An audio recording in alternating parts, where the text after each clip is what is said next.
Bonjour et bienvenue à ce troisième vidéocast de apprendre-le-cinéma.fr. Je suis Thibaut Tacon, le rédacteur technique du site. Dans cette vidéo, nous allons, comme promis, parler de la prise de son et du matériel son. La bande son fait 70% de votre film. Elle peut sauver un projet si l'image et le montage sont approximatifs et transcendent réellement votre film si tous les éléments visuels et narratifs sont déjà au top. Une bande son ratée détruit et décrédibilise votre projet, comme nous l'avons vu dans le premier vidéocast. Mais qu'est-ce qu'une bande son ratée? Pour capter une voix, le micro doit être orienté vers la bouche du comédien. Si ce n'est pas le cas, la voix sera détimbrée, c'est-à-dire que non seulement elle ne ressemblera pas à l'original, mais en plus elle ne ressemblera à rien du tout. Elle sonnera faux, aura une mauvaise équalisation et ne sera pas agréable à écouter.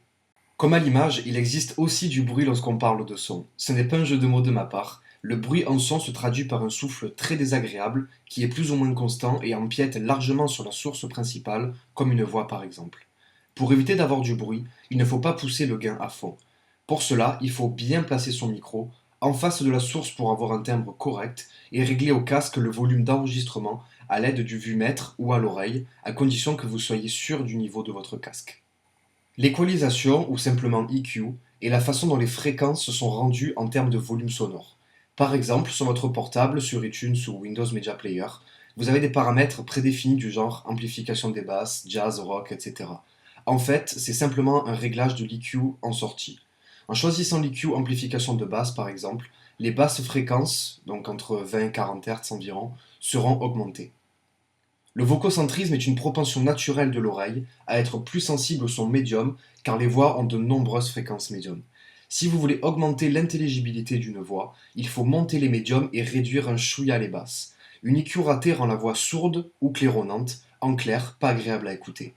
Le mixage est le fait de régler le volume des différents éléments tels que la musique, les dialogues, les bruitages, etc., les uns par rapport aux autres. Si vous pensez qu'il suffit de mettre à fond le thème pour transcender le spectateur, sachez que cela ne fonctionnera pas car il faut être vraiment plus subtil. Déjà, le thème doit aller avec les images en termes de rythme, donc attention au montage, en termes de sonorité, donc en clair, accorder la thématique audio avec la thématique visuelle.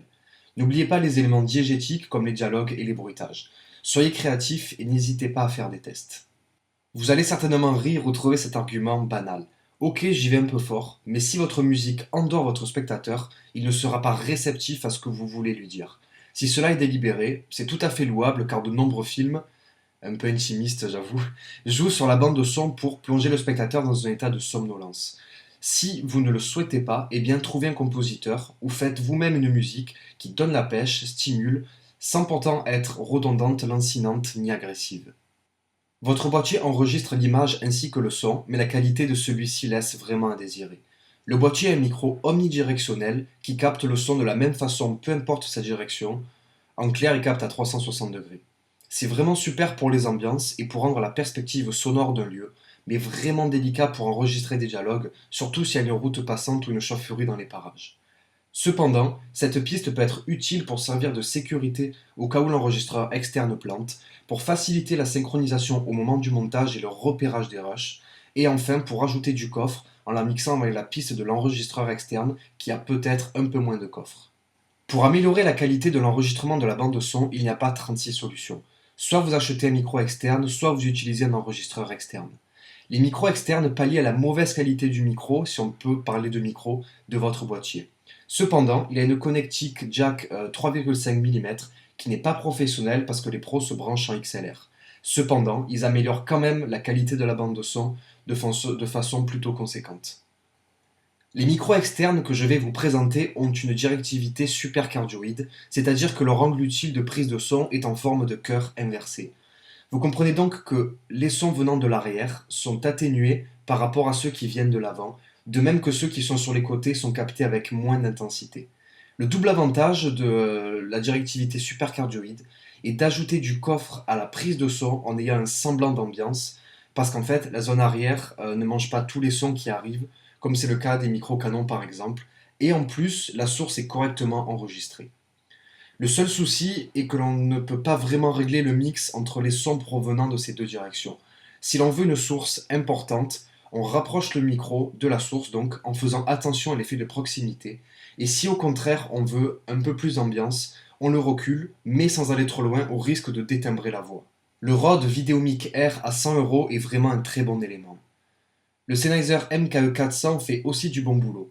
Donc, selon votre budget, optez pour l'un ou pour l'autre. Dans les deux cas, ce sont des marques fiables et les modèles présentés ici ont vraiment un très bon rapport qualité-prix.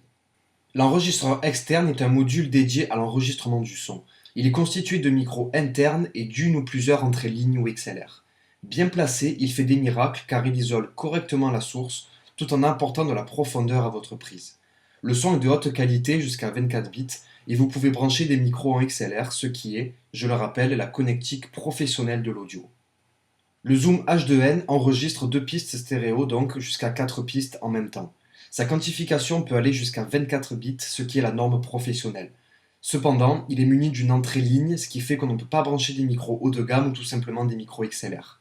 Certains diront qu'il existe des adaptateurs XLR jack 3,5 mm, mais la perte de qualité est tellement grande que c'est vraiment une ineptie de faire ça. On le trouve à 145 € sur Thomann.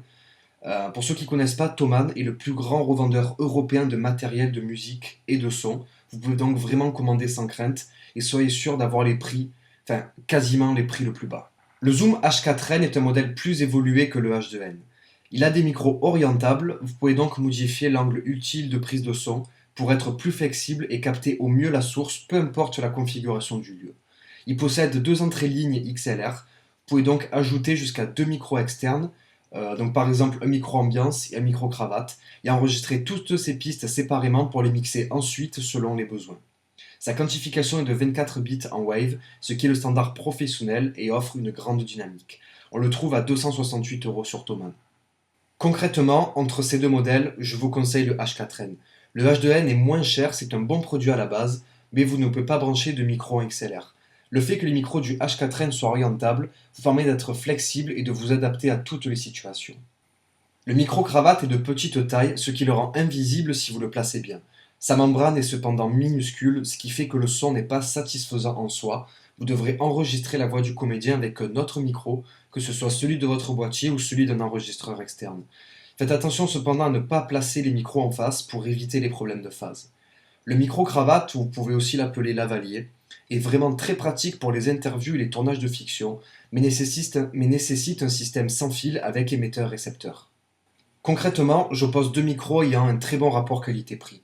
Ils sont tous les deux cardioïdes, sont vendus avec la bonnette et la pince qui vous permettra de les fixer n'importe où.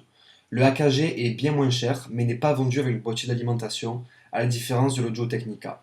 Cependant, l'Audio Technica est un modèle un peu plus évolué, destiné aux prestations, on va dire, plus haut de gamme. J'entre plus en détail dans le placement des micros et des techniques de prise de son dans le livre « Réaliser ses films efficacement ».